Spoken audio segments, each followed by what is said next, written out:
Oi, gente! Voltando para mais um vídeo aqui com a Flávia, mais um vídeo que a gente vai gravar para vocês com dois assuntos bem legais e que vocês estão pedindo muito, que são perguntas recorrentes para mim e para a Flávia também, que é sobre anistia e asilo político. Então nós vamos começar primeiro com o asilo. Flávia, pergunta recorrente, como a pessoa pode, ou melhor, quais são as pessoas aplicáveis para um asilo hoje para os Estados Unidos? Então, eu acho que antes de começar pelo asilo, eu acho que é importante entender a consequência de mandar um asilo político. Porque eu recebo muitas mensagens. Flávia, eu sou um ex-policial no Brasil e eu tenho uma ameaça de morte. Casos seríssimos, certo? Mas com a administração do Trump, a partir de janeiro, 28 de janeiro do ano passado, se eu não me engano, dia 28, 20 alguma coisa do ano passado, houve uma mudança nas regras do asilo político. Antes, a gente mandava um caso, mesmo que não fosse tão forte, eu já vou falar sobre os requerimentos em um minuto, mas a gente mandava o caso, ficava pendente 5, 6 anos, a pessoa pegava uma permissão de trabalho em 120 dias e um dia o caso chegaria a uma resolução.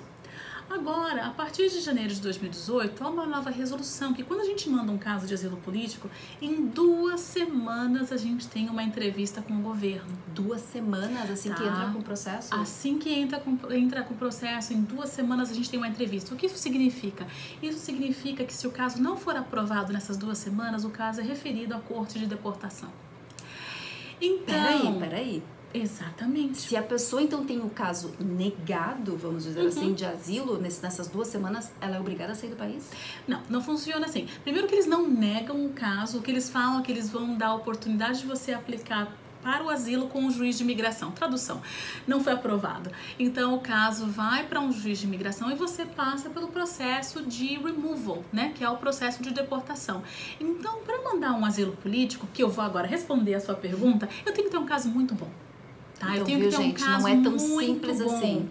Eu não vou colocar um cliente meu numa posição jurídica que seja pior do que ele ou ela estejam ou tenham no momento. Então, se a pessoa está aqui fora de status, mas teve um problema no Brasil ou no seu país de origem, lógico, eu vou escutar e eu vou ver se o caso tem um mérito, mas a primeira coisa que eu começo, quando eu começo uma conversa sobre o asilo político, é exatamente sobre isso. Gente, isso é uma decisão muito séria. Então vamos lá.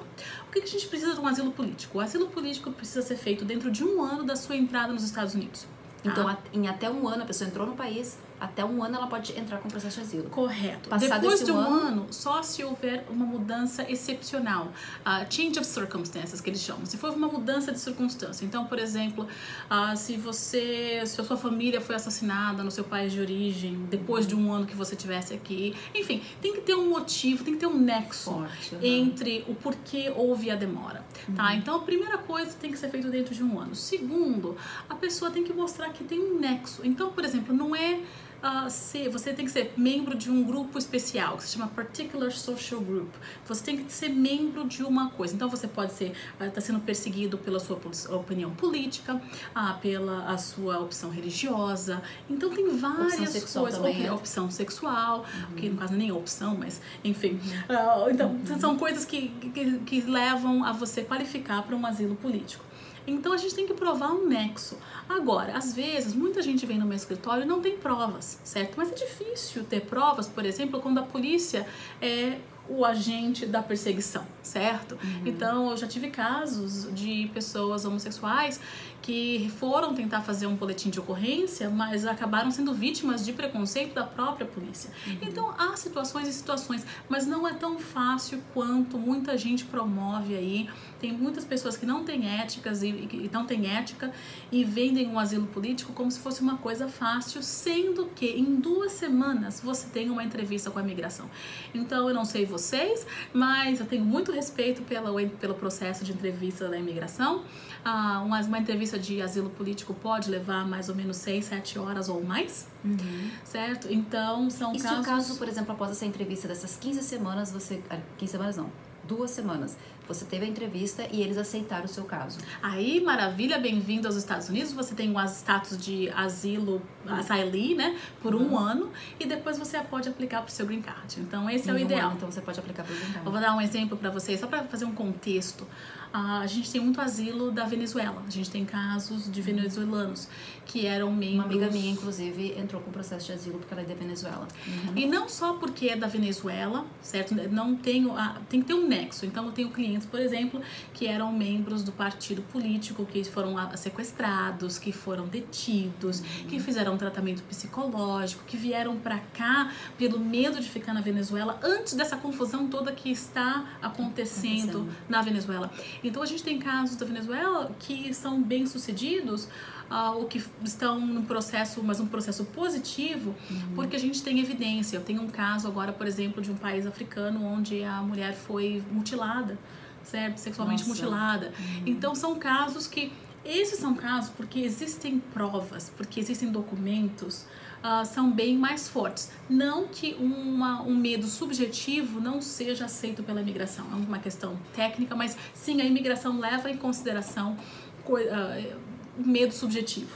Mas, por exemplo, vamos usar alguns exemplos para a questão do asilo. A pessoa é gay no Brasil e agora com a questão do novo governo, ser um governo que é completamente... que tem políticas mais restritivas em relação à homossexualidade, por exemplo. Essas pessoas, por elas serem gays no Brasil, elas podem querer entrar com processo de asilo político em função do governo atual? Sim, a gente ainda tem que mostrar o nexo, certo? Entre o medo de voltar. E lembre-se, o asilo é um divórcio do seu país. Né? Você está falando que você não pode voltar para o seu país porque você tem medo de uma perseguição lá. Então, se você pegar o seu green card ou o seu status de asylee e for passar um final de semana no Brasil, você está colocando o seu status em risco. Não faz sentido, gente. Não faz sentido. Então, o asilo, ele é um divórcio. Então, pensem nisso. Quem está entrando com asilo não vai conseguir ir para o Brasil. Correto. É um divórcio do seu país. Eu uso essa análise, essa analogia, desculpe. Eu uso essa analogia porque eu acho que é um divórcio. É um divórcio do seu país de origem. Existem exceções depois que a pessoa pega o green card para voltar, mas normalmente acaba sendo uma complicação no futuro para fazer a cidadania. Tem que ter coerência. Lembre sempre Exatamente. disso, né? Se você tem medo, tem pavor, paura de voltar, você não pode voltar. Certo? Então, são casos onde a gente tem que mostrar o nexo. No caso do novo governo, as questões do LGBT, a gente está explorando casos assim nesse momento. Tem gente que quer fazer. Mas são pessoas, por exemplo, eu sei que você não pode entrar na questão do caso assim dos seus clientes, até por questão de ética, que não pode. Mas, por exemplo, a pessoa é gay no Brasil e aí entrou esse novo governo. Ela está sofrendo ameaças. Só isso é o suficiente? Ou tem... Sim. É? Sim. Só a ameaça, pode ser ameaça de qualquer pessoa, de um familiar ou não? Como é que funciona? Que tipo de ameaça que tem que ser? Olha, ameaça é ameaça, a gente pode usar. Mas quanto mais evidência, quanto mais coisas que possam corroborar o que você tá falando, porque assim, a sua mãe tá brava com você, não. A gente pode usar, mas aí vai ficando cada vez mais fraco. Então a resposta é sim. E lembre-se, o medo subjetivo também é considerado. É mais difícil? Claro, porque aí o peso está na sua credibilidade e no seu testemunho. É muito mais fácil ir para uma entrevista onde eu tenho reporte, onde eu tenho boletim de ocorrência, onde eu tenho mensagem do WhatsApp, ameaça, intimação judicial, certo? Eu tenho pessoas que fazem delação premiada. Delação premiada é uma maravilha, certo? Porque só nisso já metade do caso já tá quase tá feito. Mas, por exemplo, o meu pessoal LGBT, muitas vezes eu faço caso baseado no testemunho, só que você tem que ser muito bom, porque eles vão te perguntar tudo. São, às vezes, 6, 7 horas de entrevista. Imagina, gente. Então tem que estar preparado pra tudo. Não é assim, eu tô com medo de voltar, ok? Metade da população do mundo tá com medo de voltar.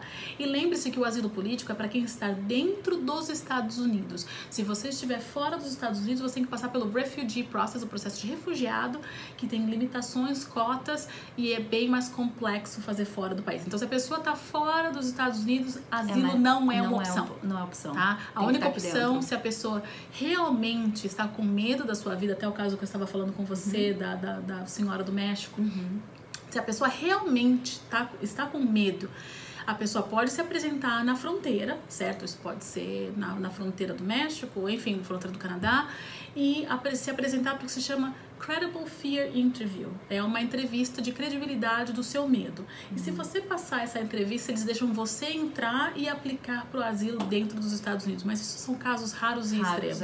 Isso é uma coisa que é bem importante falar. São casos raros, raros gente. Então tem que cuidar. Não é qualquer tipo de ameaça que vai te garantir um asilo político nos Estados Unidos, tá? Lembrando disso. Não é qualquer ameaça. Não é, meu amigo me ameaçou e eu tô indo buscar asilo nos Estados Unidos. Não funciona assim também. Tem que cuidar muito, no que isso representa, né? Porque eles vão querer saber o que teor de ameaça que é essa, Exatamente. né? simplesmente eu estou com um problema com a minha família, infelizmente, não estou desmerecendo o problema das pessoas, mas infelizmente não seria o suficiente para mostrar... Tem pessoas que me perguntam assim, ai Dani, eu tava no trânsito, teve uma briga de trânsito, por exemplo, e o cara chegou, me bateu, me ameaçou. Posso conseguir o asilo por causa disso? Não.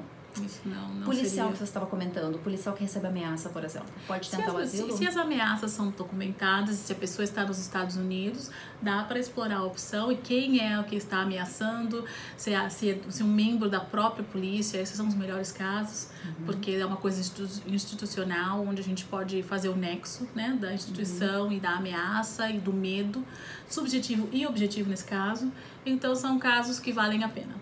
Casos de agressão doméstica, por exemplo, violência doméstica. Tá no Brasil num relacionamento abusivo, por exemplo, aí saiu do Brasil, veio com um filho para os Estados Unidos e quer entrar com processo de asilo. Até junho do ano passado, esses processos eram bons e eram aprovados, porque desde 1970 e alguma coisa, o governo aqui tinha proteções para vítimas de abusos sérios, tá? Eu tenho uma pessoa que eu falei que foi esfaqueada várias vezes em frente aos filhos. Então, isso é uma coisa que chega ao nível de violência séria. Mas essa violência aconteceu no país dela de origem? No país dela de origem, não tem problema. Só que, o que aconteceu? Em junho do ano passado, o caso que era o precedente para esse tipo de situação foi revertido. E agora está bem mais limitado, está quase impossível uma vítima de violência doméstica receber um asilo político aqui. Eu ainda tenho esperança que as coisas voltem ao normal, porque isso era um caso que foi decidido em 1970 e alguma coisa, não lembro de cabeça agora. Mas enfim, como é que pode um precedente de tantos anos mudar a partir de agora? O governo está mudando muita coisa. Né? Exatamente, está mudando e está mudando para cada vez pior, infelizmente. Não detesto ser uma nuvem negra de notícias ruins, mas enfim, a verdade. Por isso que eu digo, olha, por isso que vocês têm que ter muita ciência do que vocês querem fazer aqui nos Estados Unidos e montar bem o planejamento de vocês para vocês conseguirem chegar no objetivo de vocês aqui, né? Porque cada vez eles estão limitando mais as questões, certeza. Né? Agora a gente pode falar um pouquinho, Flávia, sobre a questão também da anistia, né?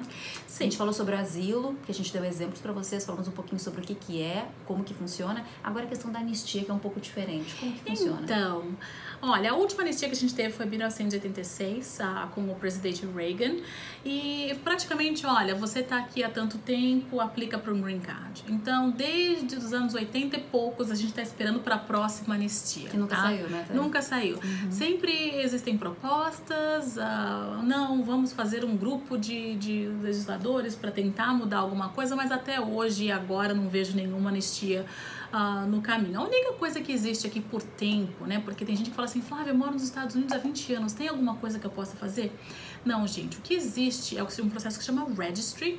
Se você tá aqui desde o dia 1º de janeiro de 1972, não estou brincando, não errei, é 1972, você pode aplicar para um green card desde que você tenha bom caráter, que você tenha ficado aqui esse tempo todo. Não ter feito nada errado. Não ter feito nada errado, bom caráter e tal. Então aí você pode aplicar. Então essa é a única aplicação realmente com a imigração. Não tô falando com a corte de imigração, é um outro caso. Mas com a imigração normal que você faria por tempo, certo? E a anistia é uma coisa que a gente conversa, mas eu não vejo nada concreto. Mas é importante a gente reforçar isso com o pessoal, né? Porque muita gente vai achar assim, então, pessoas que entraram a partir do dia 1º de janeiro de 72, não, gente, é quem entrou no ano de 72, exatamente, né? Você tá aqui pra todo esse em tempo. 72. Exatamente, fisicamente presente aqui desde 1º de janeiro de 72. Que é mais complicadinho a anistia, viu só? Exatamente. A anistia é o conceito de, ok, você cometeu esse erro de vir aqui ilegal, ficar ilegal, mas a gente vai te dar a oportunidade de se legalizar. Por que há um medo de que se continue repetindo essa maneira de, ok, cada 10 anos, a cada 20 anos a gente deixa todo mundo ficar? Isso acaba motivando a imigração ilegal. Que é o que o Trump não quer. Exatamente, porque então, então se a gente ficar aqui o tempo suficiente, um dia a gente recebe a documentação. Então, isso é complicado, tem debate pró e debate contra, mas essa é a razão principal que eu acho que não há um movimento positivo nessa área, porque a próxima leva de pessoas que virão e falarão, a gente espera aqui 20, 30 anos e em algum dia a coisa vai mudar. É uma coisa triste, mas é a realidade. Viu só, gente? Eu acho que são dois assuntos bem polêmicos, né? Bem polêmicos. Mas ótimos a gente discutir aqui no canal, principalmente trazer de uma forma que fique clara, que fique entendível pra vocês, porque às vezes a gente não quer... Como a Flávia cuida muito na questão dos termos jurídicos para usar os mais claros para vocês entenderem como que funciona. Então, eu acredito que esses tipos de vídeos que possam esclarecer esses tipos de processos imigratórios são importantes. E né? sem passar a esperança falsa também, né? Porque isso é uma coisa que eu acho muito importante, gente. Tem pessoas, tem companhias, tem empresas, até advogados, infelizmente, que vendem uma imagem das coisas que não são a realidade. Certo? No clima atual, a gente tem que ser conservador. Tem que passar... Conservador não no sentido político, gente. Mas no sentido de ter cuidado. De quando a gente está mandando uma informação para a imigração, saber quais são as consequências de compartilhar esses detalhes da nossa vida. Certo? Então, um asilo político, normalmente, por exemplo, no meu escritório, eu não aceito. Eu tenho que ter um caso muito bom. Porque se eu vou colocar você numa situação onde você pode acabar sendo deportado dos Estados Unidos, é uma coisa muito séria. Gente. É muito séria. A responsabilidade é muito importante. Por isso que eu sempre digo, volto a questionar vocês aqui. Sempre procurem bons profissionais. A Flávia, inclusive, já deu a dica num outro vídeo. Ó, se você tem um profissional que te falou que é bom nisso, procure saber mais sobre esse profissional, ver se ele tem realmente licença para poder ser um advogado de imigração aqui nos Estados Unidos. Enfim, procurem sempre referências. Isso é muito importante. Porque, como ela falou, um processo de asilo mal feito pode acabar gerando consequências, né? Exatamente. Então... A minha teoria é a seguinte, gente. Se eu falo não pro seu dinheiro, isso significa que realmente eu não posso ajudar. Sabe? Porque a realidade é prática. A gente tem que ser prático, né? Todo mundo precisa de dinheiro. Mas é verdade. Se eu falo, gente, não faz isso, não faz isso, não faz isso, tem um motivo jurídico, tem uma base, tem todo um estudo que a gente tem que fazer para verificar que a gente não tá cometendo negligência. Importante, gente. 2 assuntos legais, importantes. Deixa o seu like se você gostou aqui do vídeo. Se você tiver mais algum tipo de informação, também complemente aqui através dos comentários do vídeo. Também é importante essa troca, né? Eu sempre digo, compartilhamento de conhecimento é a melhor coisa do mundo que tem. Com certeza. E eu gosto muito de trazer essas informações e fazer essa troca junto com vocês, junto com a Flávia, que tem todo esse conhecimento que é importante, viu? Então eu espero que vocês tenham gostado de verdade sobre esses dois assuntos, asilo e anistia.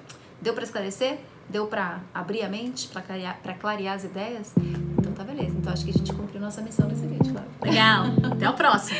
Até a próxima então, gente. Então não deixa de se inscrever no canal também, viu? E lá no Insta, ó, sempre tá rolando informações diárias para vocês também. Beijo